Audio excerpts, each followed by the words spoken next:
Guys, CP the Tool Addict. Woo! It's that time of year for SEMA. Yes, it's that time of year for SEMA. Now, I'm sure there's going to be several salty individuals that come into this video, and probably with a mindset that I'm going to bag on Harbor Freight, but I'm actually not going to bag on Harbor Freight too much this time. So, believe it or not, I'm going to actually give them credit where credit's due.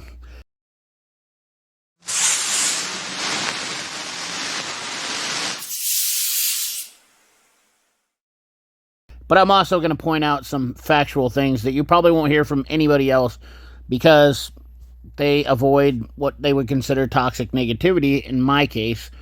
But Harbor Freight has come out with some new tools, and I got to say, I'm slightly impressed. Not thoroughly impressed, but slightly impressed.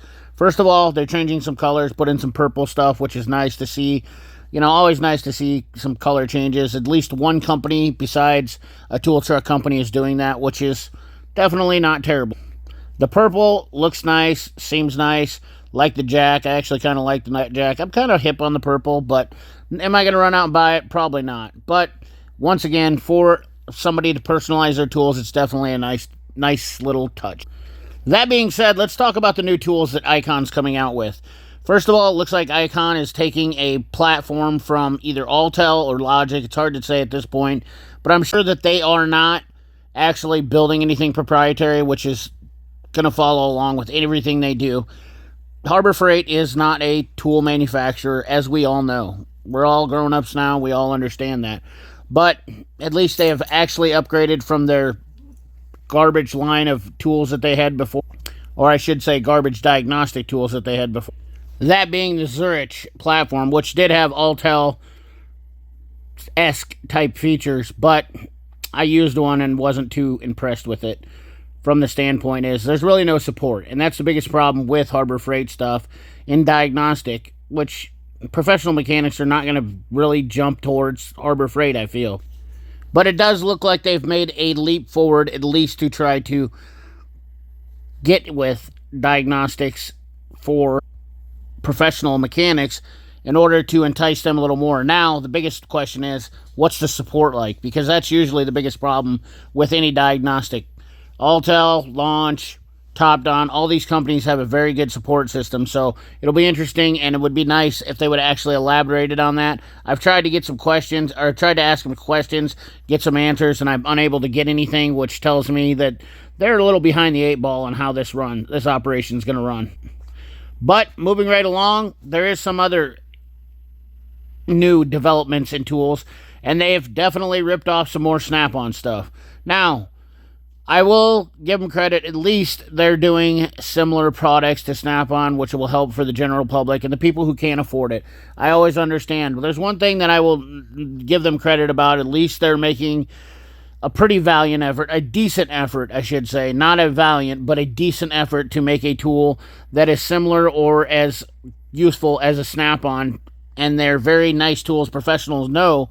But at this retrospect, not in my category do I find them always to be as nice. So we're going to have to get these in our hands and give you a very fair assessment that's not biased. Most of the people on YouTube are very biased towards Harbor Freight, and that's what I find annoying.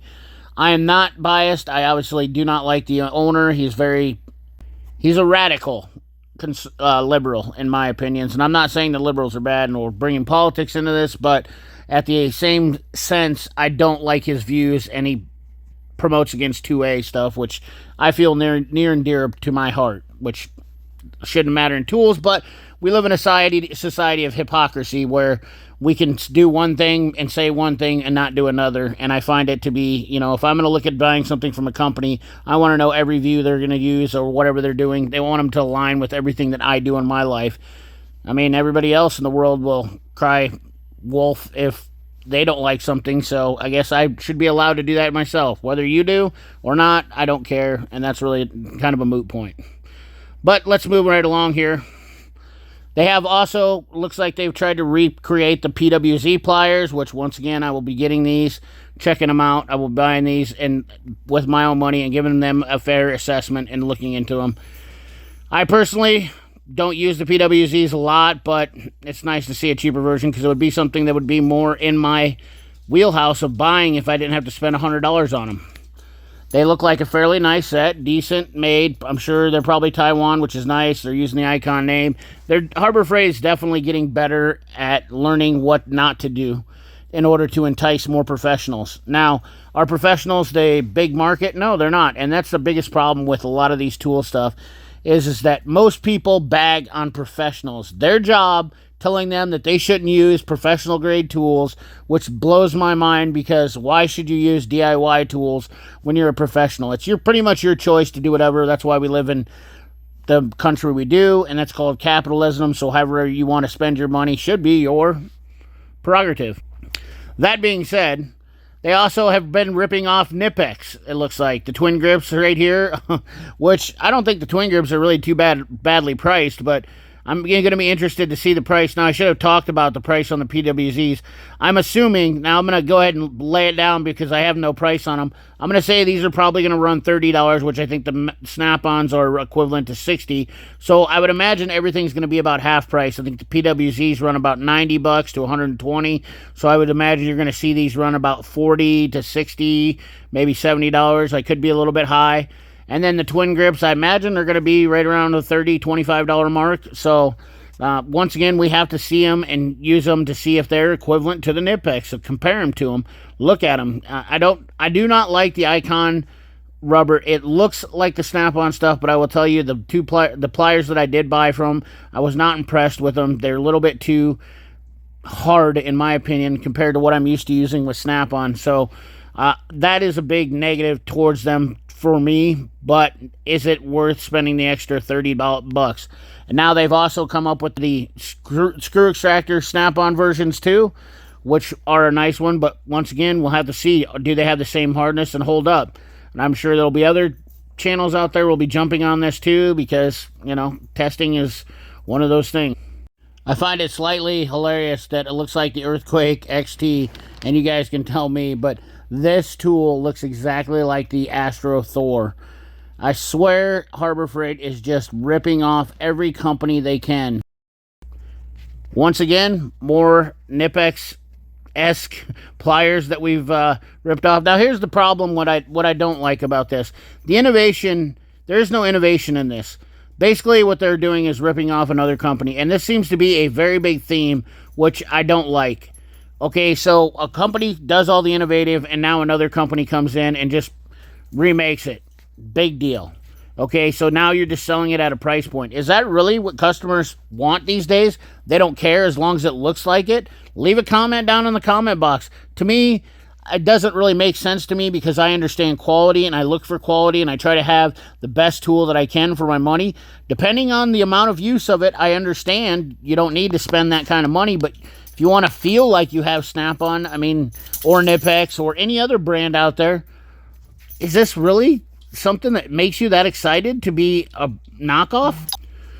But, that being said, they also have a new smoke machine, which looks very interesting. No, it does say made in USA, so that looks like to me that is a Redline tool. So they've just done what everybody else has been doing, is basically had Redline. So now Icon is actually stepping up and getting things. Once again, I've got to give credit where credit's due. At least they're pushing to do the thing that I said 2 years ago, and I've said it on my channel several times. Hey, at least Icon could do, or Harbor Freight could do, is buy from the American-made companies, have it made, sell it in their stores.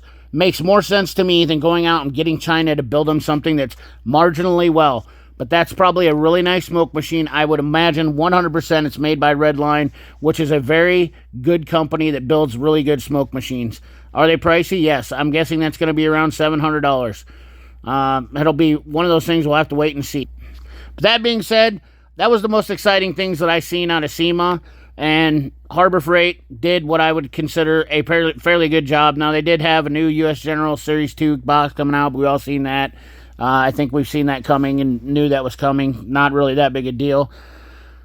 My final thoughts are, I'm excited to see the new pliers and a couple of the things that they came out with. I'm impressed with the Hercules line, the price point. Will it hold up? That's what matters.